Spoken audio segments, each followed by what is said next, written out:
Flosser Philly over here. I was overseas with a friend, and the chef recommended this beautiful entree. It's a beautiful entree at a 5-star restaurant. You don't know the name and all of us, I don't remember the entree. I don't remember the name. Nor can I pronounce it. I'm not Italian, okay? I'll claim Nigerian, I'll claim American, but Italian is not my forte. And all of a sudden, though, the person at the restaurant wants to start tinkering with the meal. Can you add a little extra salt? Can you add some marinara sauce? Can you add... We're at a 5-star restaurant. Ooh. Just eat the meal as it comes. The Seattle Seahawks, y'all are a 5-star team. Y'all are currently sitting at, 5-0. Just continue as you are. There is no need to tinker with something that is already perfect. Chef recommends. Pete Carroll recommends. There is no need to tinker with something, Marcellus, that is already coming with rave reviews.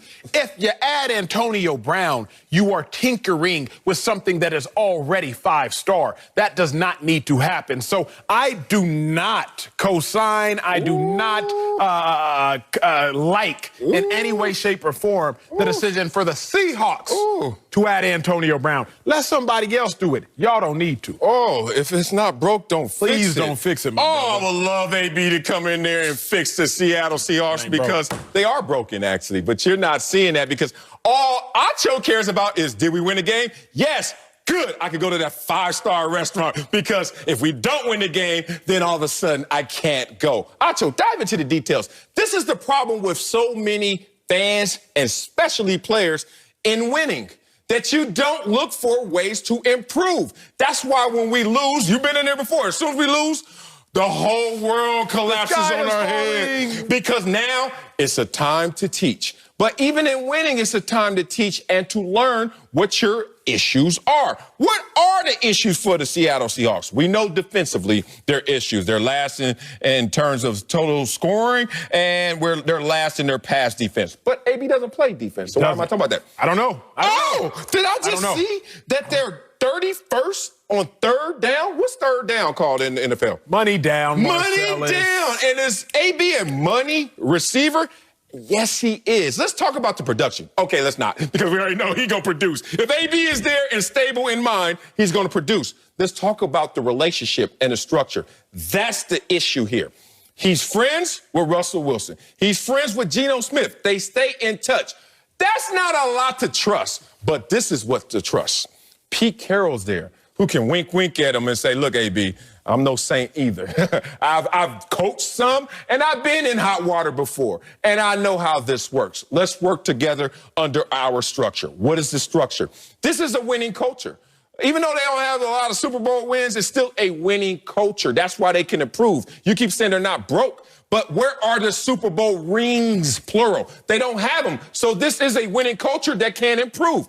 In this structure, coaches that have equity, coaches that have won championships like Pete Carroll, they can bring an Antonio Brown in and say, look, if you don't play up to our standards and act according to our standards, bye-bye. That's why the rich get richer. Why did Le'Veon Bell go to the Kansas City Chiefs? Why were the Kansas City Chiefs interested in Le'Veon Bell? Because they know in a week or two, if he want to act a donkey, act a fool, bye. Same thing with AB. Same thing that happened to AB when he went to the Patriots. My point is, they have the structure, they have the relationships, and if you look deeper into the numbers other than wins, they actually have the need as well.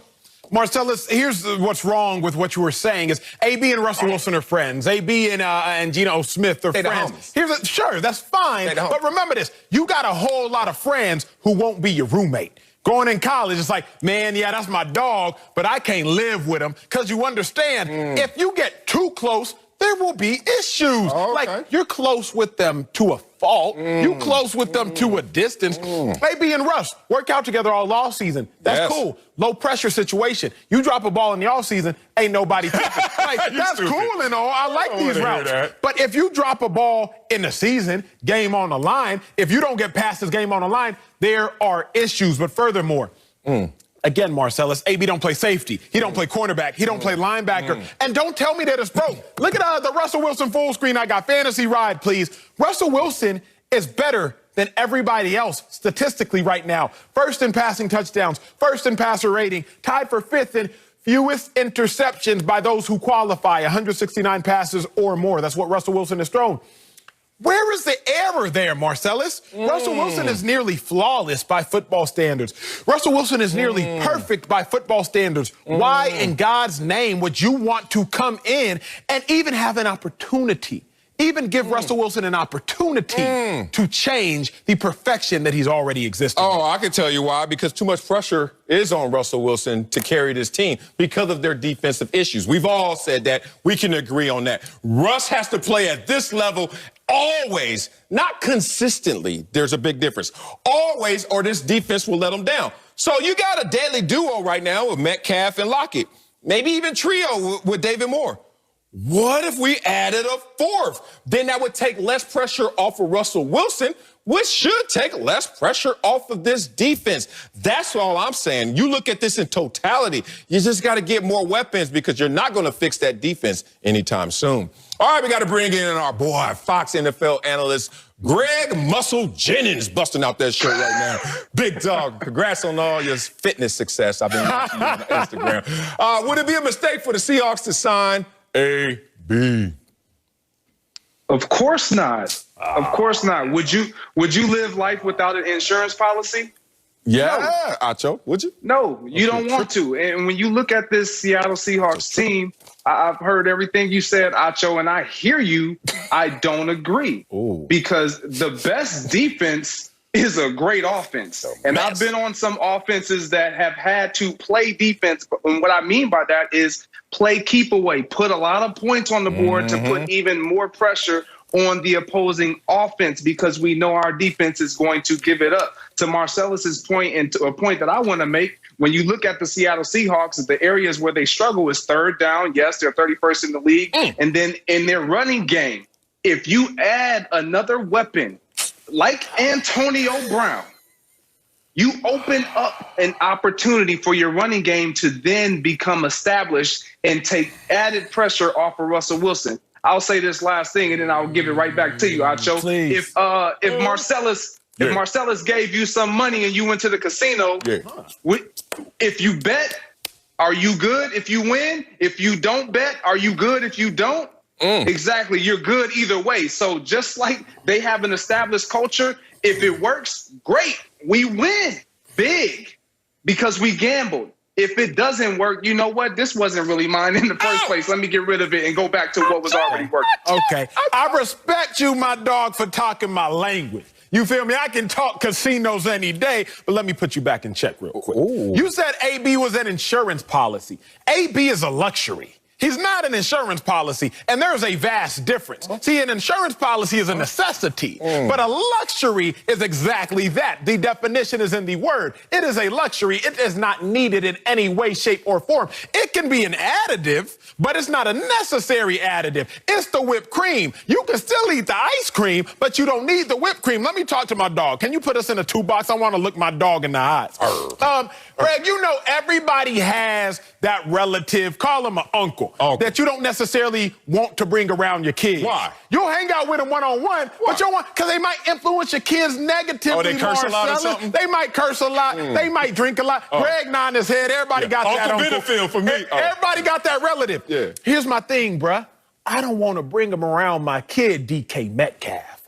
DK Metcalf is only on his second year in the league, right? DK Metcalf is on his second year. What did DK Metcalf do just 3 games ago? Running into the end zone, dropped the ball before he got into the end zone. Why? He showed a little bit of a flashy character flaw on the field. I don't want to bring my Uncle AB around DK Metcalf. I'll hang out with him by myself, Greg. I'll kick it with him in the club. I'll hang out with him in the offseason. But do I really want to bring him around DK, the same DK averaging 22.5 yards of reception, highest number we've seen since 2010, Deshaun Jackson? I don't want to bring AB around my young kid in DK. Ooh, smack. Okay, I hear you. Let me clap back, if you will, for a minute. Oblige me right here. So you say he's not an insurance policy. Well, what's an insurance policy to you may be not an insurance policy to someone else. But what's an insurance policy to me may very well not be an insurance policy to you. And as far as we're talking about family, Let me tell you something my parents told me. What they tell you? You bet not act a fool. Because I had the parenting. Simple. I don't care what them kids over there doing. You better not act up. For real. Or I'm going to have something for you. So what do I mean by that? What are you saying, Greg? The culture is already established. When he was in New England, we was like, oh, man, this could work. Why? Because the culture was in place. When he was in Oakland, we didn't know. We were uncertain because they were trying to create a culture. And when you're trying to create a culture with someone who is unstable, it can go either way. And you haven't already established what the right way is. So when the wrong way happens, you don't know how to respond to it. In Seattle, they have that created culture. I'll put it in your terms. They have a mom and dad that have already been disciplining these kids, so they know how to act. Damn, I respect that. I respect my dog. My mama said, I don't care what them kids want. Hey, you better not come up to me asking me for anything. I don't care. And look, let's just be real. Insurance policy, luxury, whatever you want to call it. This is a team right now that has a lot of good things going for it. But let's be real. There's some empty calories here as well because of the issue on defense. So the only way you're going to have a great defense this year, if you're a Seattle Seahawks, is to have a greater offense. And one way to get a greater offense is to bring AB in the fold. All right, it's time to make our picks for this week's free-to-play Super 6 contest. Terry Bradshaw's putting up $1 million, more than both of y'all talking about y'all little gambling talk, for grabs again this week, and all you have to do is correctly predict the outcome of 6 NFL games. All right, Seahawks against the Cardinals is one of the matchups this week. Acho, you're up first, you gambler. Give me a winner and how many? Give me the Seattle Seahawks without AB, obviously. 30-23 over the Cardinals. Greg, what you got? Give me the Seattle Seahawks, and I got them 34-31. Okay. I got Seattle 27, Arizona 28. Go, Cards, go get these boys. Oh! All right, make sure you get your picks in before kickoff Sunday for your chance to be a millionaire. And for top stories, score.